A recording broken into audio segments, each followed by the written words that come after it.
All right, thank you. Yeah, 60 years of community-based forest management in Arcata, and I have to say to Fred, yes, it's a 60-year experiment. Just to first qualify it there. And, you know, I've been working there long enough to also say that I've been able to start harvesting some of the trees that I planted, which is kind of an interesting place to be in your career, right? Let's see. First, I just want to, some people were on the field trip yesterday. I did load this slideshow with a lot of pictures of logging and people in the woods because not everybody got to go there yesterday. But first, you know, yeah, 60 years, I could talk a lot. That's 2 minutes per decade, right? But I'm going to focus on what's going on lately and give you an idea of what's going on in the community forest lately. What are the issues that we're facing? On the left, you can just show that it shows where we have our land under 2,500 acres, forever under 2,500 acres probably, to meet our NTMP, timberland ownership requirement, which is in our permit. And on the right is a picture of the Arcata Ridge Trail, which has brought the community together in a big way to stitch together what we're now calling the Eastern Green Belt of Arcata. Later, if I have time, I'll talk a little bit about our carbon projects. We do have 3 climate reserve projects that are registered and some issues, and part of our mission is to be a demo forest for others to learn, and we have some sharing of information there and concerns too. We're 7 miles north of here. You can see the ownership along the ridge there. It's not all tied together, but actually that closest part is all tied together now through working with landowners. I have to thank, you know, Mark Emerson. I have to thank Green Diamond Resource Company. I have to thank Edith Stromberg and Ted Humphrey and Bob Morris and George and Mary Schmidbauer. Those are all people in the last few years who've helped us stitch together the city's ownership, the public land ownership, which now includes that Sunnybrae tract, which is now part of the city limits. We just annexed it a month ago, approximately, so we don't have to fake it there and say you have to adhere to our municipal code rules and regs about dogs off leash or no fires, no camping, that type of thing. It's part of the city limits, and it's our Eastern Green Belt. That's all recent stuff, the last 10 years, additions to the core community forest. And there's just another picture that shows the strategy. And actually, we have a couple of transactions in process to fill in some of those gaps. Right behind Humboldt State University, 40-some acres, which is yellow there. We're working on that. Basically an in-holding there on the urban interface. And John and Claudia Lima, we're in escrow on that purple polygon, 20 acres, right behind Humboldt State University dorm complex on Jolly Giant Creek, just trying to tie it all together to make it a little more easier management system for the city, and really to prevent urban interface issues, which, you know, we have. You know, having houses right on the edge of the community forest boundary, it's not easy for management, and it is a working forest. One other project is way up in Jacoby Creek, and that is partnership with Humboldt State University. This is looking from the top of the watershed downstream towards town, working with Emerson again, R.H. Emerson, SPI, to put a project together that will also result in Humboldt State University having a college forest adjacent to the 1,300 acres owned by the city of Arcata and Jacoby Creek, so they could utilize the whole shebang as a cooperative management situation right close to campus. So I have to touch on Arcata's elements of community forestry, ecological, social, and economic. I think this tract is mostly about social and economic issues, which if I wasn't having to present here, I'd probably be in the other room on the ecological side of things. And I will have to talk about our silviculture, because it all weaves together. Just some highlights on major influences for us. You know, our ballot measure got us in the forestry business, really. In the 60s, there was some selective harvesting. Nothing happened in the 70s in the community forest, really. Ballot measure to buy most of Arcata parks in 79 got us committed with a forest plan for a working forest.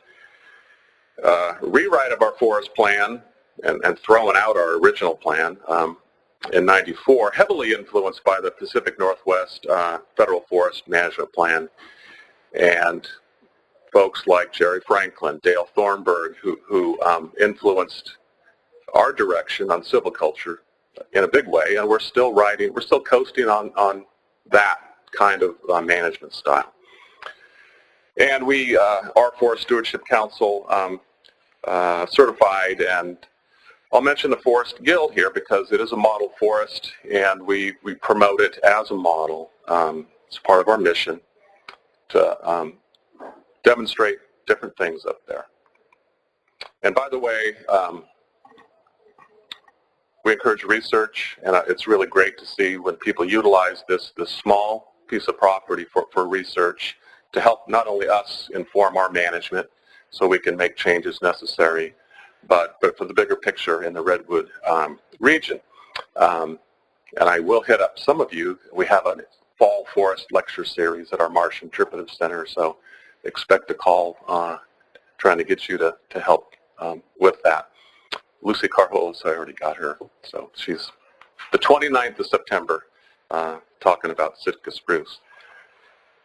So again, this is our definition. We just co-opted this from the Aspen Institute, but it fits us. I'm not going to read it, but I'll just stress that ecological, social, economic, the three pillars there, and the fact that our 17,000 owners of this forest, it's not just us managing it for them. There's really an expectation from the city that, you know, people take some responsibility to get involved, and it's a reciprocal situation. If they don't, then it's hard for us to really understand what the vision is of the community if we can't get them to help us articulate that. A little bit on the history, former watershed water supply for the city. First community forest, 1955, dedicated. And in 1991, we paid off that bond. We're never going to have a parkland bond again that'll forecast revenue from the city for a 20-year period based on timber prices that, you know, will do what over a 20-year period? Because it didn't work, you know. It didn't work for us. And in the last decade added 1,100 acres, and I mentioned the carbon projects, and we're in the process of updating our forest management plan. Some say, why change? Why do anything different? Everything's working fine, but once a management plan gets to be 10 or 20 years old, it's really a healthy thing to redo it. So our forest management committee is undertaking that now, and it's not an easy thing, but I'll mention a few of the issues that are going on for us, but some things probably won't change. We have the mission, or at least the direction to grow big trees, older stand structure, about a 30-year return interval in our areas that we cut. And here's some methods to increase our, you know, stand complexity and tree size. Over 60 years, we still have some big trees. We just harvested 430,000 board feet in the middle of the community forest, and some of those trees were from clumps with diameters of 50 inches, maybe a couple 60 inches. And we didn't hear really much about it. But when I mentioned what's going on recently, last night I did read the Arcata, or the Mad River Union, and there was a letter to the editor, you know, just after I told everyone on the field trip everything was hunky-dory, nobody's complaining, we're good. There it was, a picture, letter to the editor, the only letter to the editor, with a picture of a stump. But I have to say this, PG&E cut that tree. And it was along the power line corridor, and I didn't know about it. I knew it was down, but we weren't told they were going to cut that tree, and it was 5 feet in diameter, I think, something like that. But anyway, they blamed us for doing it for money. I'll have to find out who that person is. Do some follow-up. So just a few pictures here of what it looks like. That's right next to a residential neighborhood before, during logging, and then after. This is kind of a younger stand, actually.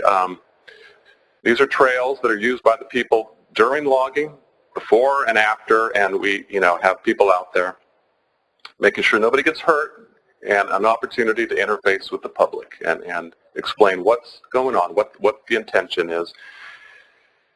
This is from Bob Van Pelt. It's always hard in a diagram to talk about what that intention is with our citizenry.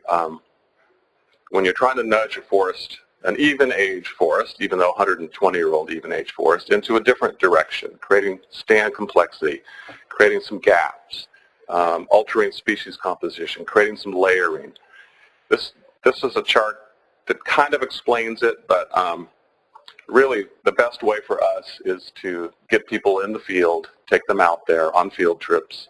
The Forest Management Committee strive to get people out there to talk about it, because it's a hard concept, not for people in this room, but for others to understand how cutting trees, even some big trees, is nudging the forest towards a different condition that more resembles Redwood National Park. Well, how can that be? So we're always trying to explain that. We don't cut residual old growth trees like that cedar there, and once we can't read trees on the Biltmore stick, we pretty much leave them too in terms of the second growth redwood. I mentioned yesterday on the field trip that we enjoyed pretty good or low logging costs. Those are some of the benefits of working in the forest. The loggers enjoy it, even though there's a lot of public interaction. Nobody yelled at our loggers this year, and they were so happy about that. Nobody vandalized their equipment. So I think people are used to it, really do. But there again, and there's some of our loggers there. That's the last load. Tim Renner on the bottom and Ford Logging on the right. The citizens on the left, they are citizen loggers helping us clean up the PG&E power line work, and I hate to leave a merchantable tree on the ground, so they're helping us out.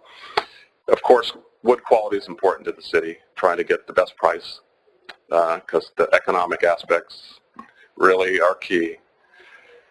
And I mentioned the Forest Management Committee, and they conduct pre- and post-harvests, ideally pre-harvest inspections with the public. We invite the public, we have a scorecard, and we try to measure, did we meet our objectives? And every logging operation's an opportunity for taking care of legacy road issues.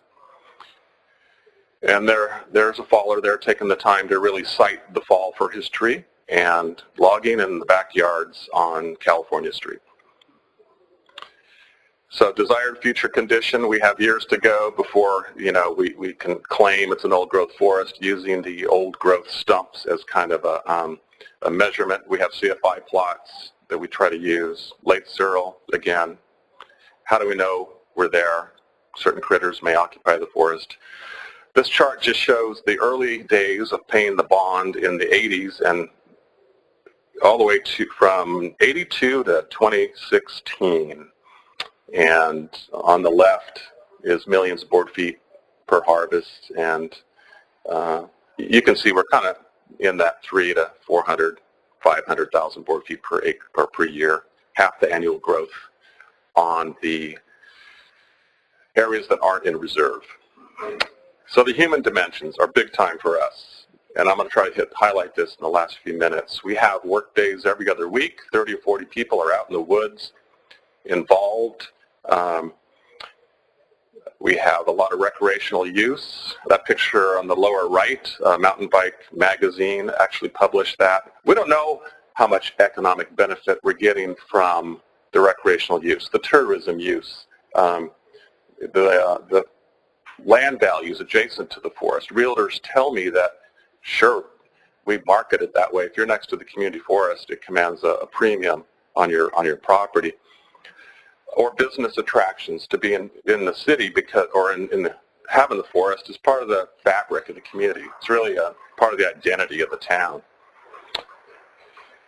And that's my daughter doing a bear damage study on the left. I just had to throw that in there because she did go to the state final science fair in LA, so that was good for her. There again, volunteers helping us build the trails. People showing up for botany walks or wildflower walks that we have on weekends on the Jacoby Creek Forest, and then helping us leverage grant funds for expanding the forest for the reasons I mentioned. Fundraisers, softball games, bike ride events. Now and then we sell certified wood locally so people can have that. And some of the issues and problems, yeah, that cabin was weird, and the public also helps us clean up illegal camps and litter. And on the further reaches of Jacoby Creek, we have adjacent problems too, and that's a marijuana grow way up in the upper Jacoby Creek watershed. Most of the growing in Arcata is indoors, and now moving to our marijuana, or medical marijuana innovation zone, which is a real thing. And we require them to submit a sustainability plan. And by the way, we have carbon offsets for sale, really good ones, Climate Reserve, good carbon offsets. So now I'm starting to sell old vintage carbon offsets to growing operations that are indoors in the city in the marijuana innovation zone, which is great. And